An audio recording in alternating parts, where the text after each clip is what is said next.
Students, this is our next lecture of class +1 unit second. इससे पहले वाले lecture में हमने डी ब्रोगली इक्वेशन के बारे में पढ़ा था। आज हम पढ़ेंगे हिजेनबर्ग अनसर्टेनिटी प्रिंसिपल के बारे में।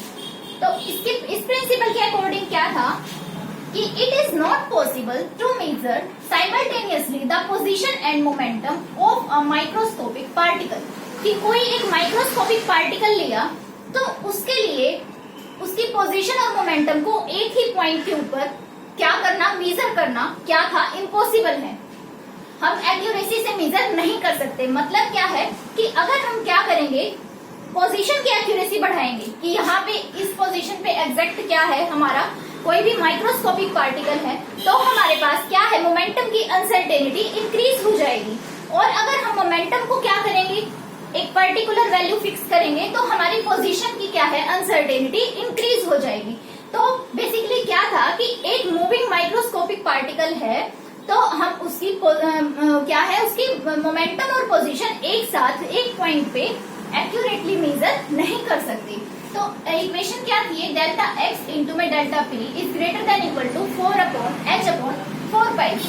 ये प्रोडक्ट किसका, uncertainty in position and uncertainty in momentum का जो प्रोडक्ट है वो ग्रेटर देन इक्वल टू होना चाहिए h/4π के according to Heisenberg uncertainty principal.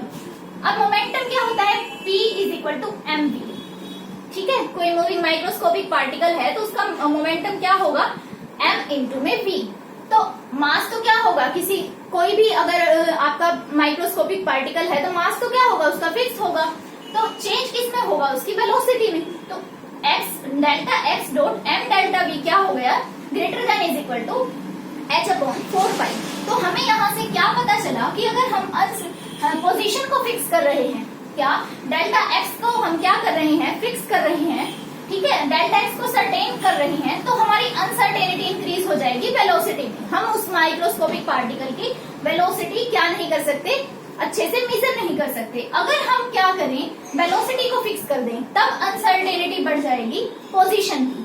और अगर क्या हो, डेल्टा x 0 हो, मतलब हमने एक पॉइंट के ऊपर क्या किया, पोजीशन फिक्स कर दी किसकी, माइक्रोस्कोपिक पार्टिकल की, तब वहां पे डेल्टा p क्या हो जाएगा, आपका इन्फिनिटी हो जाएगा। इसका मतलब उसकी वेलोसिटी को हम मेजर ही नहीं कर पाएंगे, ना तो एक्यूरेटली ना ही इनएक्यूरेटली हम मेजर ही नहीं कर पाएंगे अगर क्या हो, आपका डेल्टा x अगर 0 हो जाए। और अगर हम डेल्टा x की सर्टेनिटी बढ़ा रहे हैं तो डेल्टा v की क्या है, अनसर्टेनिटी बढ़ जाएगी। अगर हम वेलोसिटी की अनसर्टेनिटी बढ़ा रहे हैं तो पोजीशन की अनसर्टेनिटी इंक्रीज हो जाएगी। तो बेसिकली क्या है कि हम एक पॉइंट के ऊपर ही पोजीशन और मोमेंटम माइक्रोस्कोपिक पार्टिकल के लिए कैलकुलेट नहीं कर सकते एक्यूरेटली। तो अब आता है हमारे पास कि जो इलेक्ट्रॉन है वो न्यूक्लियस के अंदर एग्जिस्ट क्यों नहीं करता।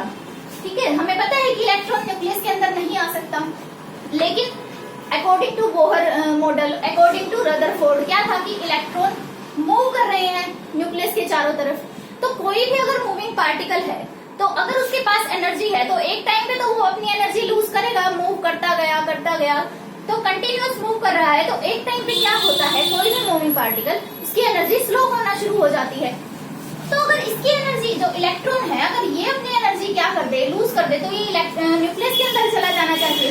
बट बोहर ने क्या बताया था कि ये स्टेशनरी ऑर्बिट के अंदर है।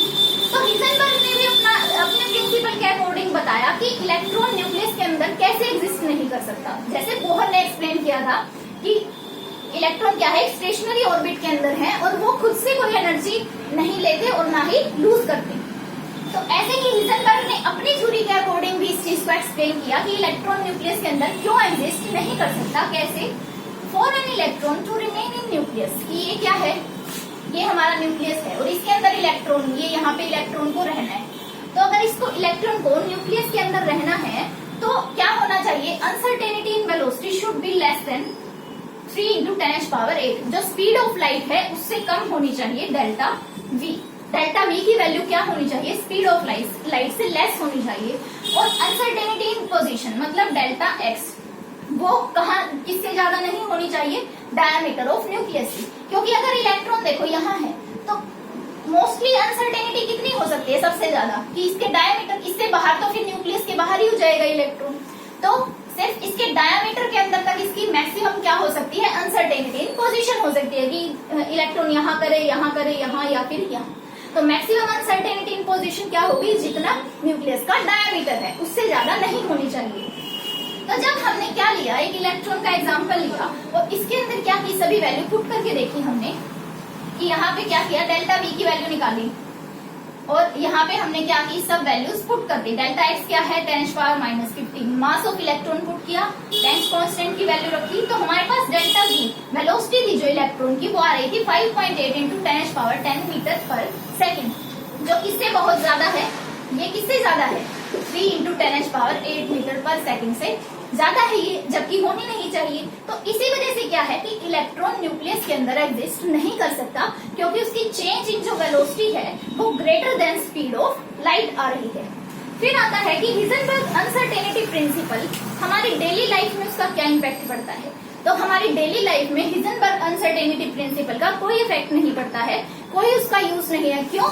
क्योंकि हिजेनबर्ग अनसर्टेनिटी प्रिंसिपल में क्या है, वो किसके साथ डील करता है, सिर्फ माइक्रोस्कोपिक पार्टिकल्स के साथ डील करता है, जबकि हम अपनी डेली लाइफ में क्या करते हैं, मैक्रोस्कोपिक पार्टिकल्स के साथ डील करते हैं। तो इस वजह से उसका कोई सिग्निफिकेंस नहीं है हिजेनबर्ग अनसर्टेनिटी प्रिंसिपल का हमारी daily life. Note it down.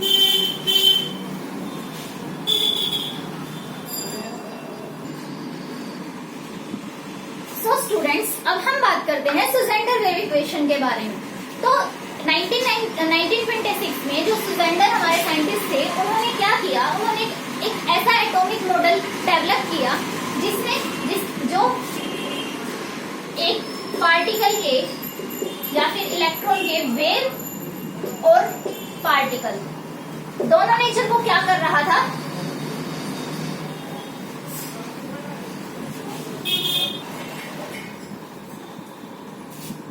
तो 1926 में सुजेंडर जो हमारे साइंटिस्ट थे, उन्होंने क्या किया, एक ऐसा एटॉमिक मॉडल डेवलप किया जो इलेक्ट्रॉन के वेव और पार्टिकल दोनों नेचर को कंसीडर कर रहा था, और उस मॉडल को क्या नाम दिया, क्वांटम मैकेनिकल मॉडल। और वेव मैकेनिक्स जो उसके साथ एसोसिएट हो रही थी, उसे क्या नाम दिया, क्वांटम मैकेनिक्स का नाम दिया। तो जो ये वेव इक्वेशन बनी है, the wave motion of an electron, कि उन्होंने जो वेव मोशन इलेक्ट्रॉन के बारे में बताया, in the electronic field is described with the help of 3 dimensional wave equation. तो उन्होंने वेव मोशन को, इलेक्ट्रॉन के वेव मोशन को एक 3 डायमेंशनल वेव इक्वेशन की हेल्प से बताया कि इलेक्ट्रॉनिक फील्ड के अंदर इलेक्ट्रॉन वेव मोशन कैसे शो करता है। तो उसके लिए उन्होंने एक 3 डायमेंशनल वेव इक्वेशन डेवलप की। क्या थी, एक डिफरेंशियल इक्वेशन थी। क्या है ये equation, del square psi by में डेल एक्स स्क्वायर, ये क्या है, डेल स्क्वायर साई बाय में del x square, del square psi by में del y square, del square psi by में del z square, plus 8 pi square m upon h square into में E minus we into में Sai is equal to 0। तो ये 3 dimensional wave equation है। यहाँ पे जो एक्स वाई जेड है, ये स्पेस कोऑर्डिनेट्स हैं, जिन्हें हम कार्टेशियन कोऑर्डिनेट्स बोलते हैं। Mass of electron M, V क्या है, पोटेंशियल एनर्जी ऑफ इलेक्ट्रॉन है। साई क्या है, जो यहाँ पे ये ऐसे ये बना हुआ है, इसे हम साई बोलते हैं, पीस में साइलेंट होता है, इसे क्या बोलते हैं, वेव फंक्शन बोलते हैं।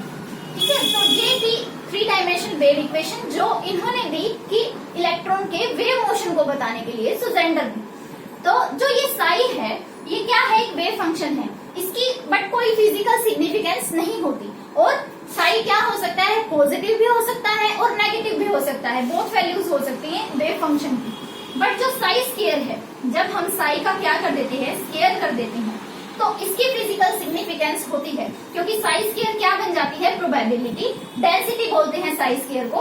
और प्रोबेबिलिटी डेंसिटी होती क्या है, it is the probability of finding the electrons at a point, कि एक पर्टिकुलर पॉइंट के ऊपर कितने इलेक्ट्रॉन्स हमें मिलने की प्रोबेबिलिटी है, उसे हम क्या बोलते हैं, प्रोबेबिलिटी डेंसिटी। और ये हमेशा क्या होगी, पॉजिटिव होगी, क्योंकि सारी क्या हो सकता है, नेगेटिव भी हो सकता है, लेकिन अगर हम नेगेटिव का स्केयर करेंगे तो वो भी तो क्या बनेगा, पॉजिटिव बन जाएगा।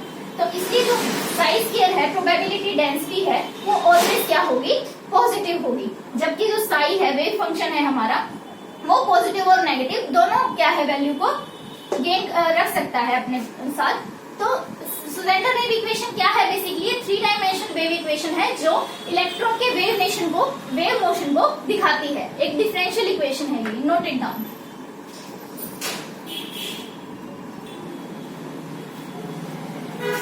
स्टूडेंट्स, अब हम पढ़ते हैं हाइड्रोजन एटम और सुजेंडर वेव इक्वेशन के रिलेशन के बारे में, कि जब कोई इलेक्ट्रॉन किसी भी एनर्जी स्टेट के अंदर होता है, ठीक है, कि एक इलेक्ट्रॉन है, जैसे हमने हाइड्रोजन का एग्जांपल लिया है, तो एक इलेक्ट्रॉन होता है उसके एटम में, तो वो इलेक्ट्रॉन जब किसी एनर्जी स्टेट में है, तो उस एनर्जी स्टेट में जो वेव फंक्शन होगा, उस एनर्जी स्टेट में जो वेव फंक्शन होगा, वो उस इलेक्ट्रॉन के बारे में पूरी इंफॉर्मेशन देता है, कि जो ये इलेक्ट्रॉन है इसके बारे में सारी इंफॉर्मेशन हमें कहाँ से मिलेगी, वेव फंक्शन से, जो उस एनर्जी स्टेट के अंदर होगा।